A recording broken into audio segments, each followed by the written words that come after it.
मित्रांनो, तुम्हाला इंग्रजी जर सुधारायची असेल तर तुम्हाला ह्या चुका 100% तुम्हाला टाळाव्याच लागतील. कारण की त्या तुम्हाला म्हणजे वाटेल की तिथं तुम्हाला तो शब्द वापरायचा आहे, राईट? पण त्याच्याऐवजी तुम्हाला दुसरा शब्द वापरायचा असतो त्याचा प्रॉपर एकदम अर्थासाठी. बघा तुमच्या पुढे लक्षात येईल. आता शी डाईड फ्रॉम प्लेग, ती प्लेगने मेले, राईट? बरोबर. असं तुम्ही लिहिताना असं लिहिता. पण ह्या डाईटच्या नंतर तुम्हाला काय करायचंय, नेहमी काय वापरायचंय? ऑफ. काय? शी डाईड ऑफ प्लेग म्हणजे तिचा मृत्यू प्लेगने झाला. Okay. We are proud on our country. आता बघा इथं तुम्हाला काय वाटतं? ऑन आहे. पण प्राऊडच्या नंतर तुम्हाला नेहमी काय वापरायचंय? ऑफ. काय? We are proud of our country म्हणजे आम्हाला आमच्या देशाचा अभिमान आहे. ओके.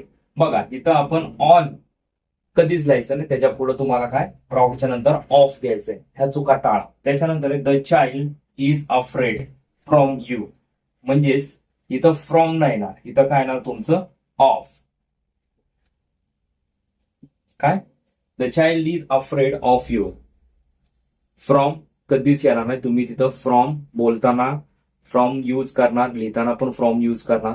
पण तसं न करता तिथं तुम्हाला काय वापरायचं? अफ्रेडच्या नंतर ऑफ. आता Rahul is not jealous to Arun. आता इथं टू च्या ऐवजी तुम्हाला काय घ्यायचंय? सेम. फ्रॉम. ह्या जेलसच्या पुढे तुम्हाला काय? हे ऑफ हे प्रिपोजिशन तुम्हाला घ्यायचंय म्हणजे घ्यायचंच.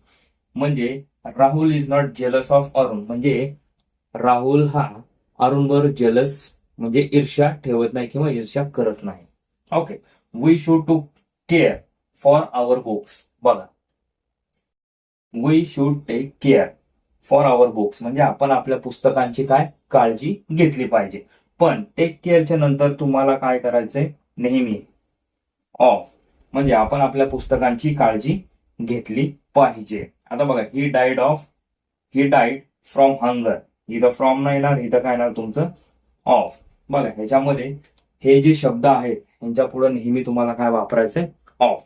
बघा त्याच्याऐवजी पण दुसरे मी तुम्हाला शब्द सांगितले, ते आपण बोलताना बाय बाय मिस्टेकली आपण ते बोलून जातो, लिहून जातो. जर आपल्याला माहिती असेल तर ह्या तुम्ही चुका ह्याच्यातनं टाळू शकता. काय तुम्हाला डाऊट असेल तर कमेंट बॉक्समध्ये कमेंट करा.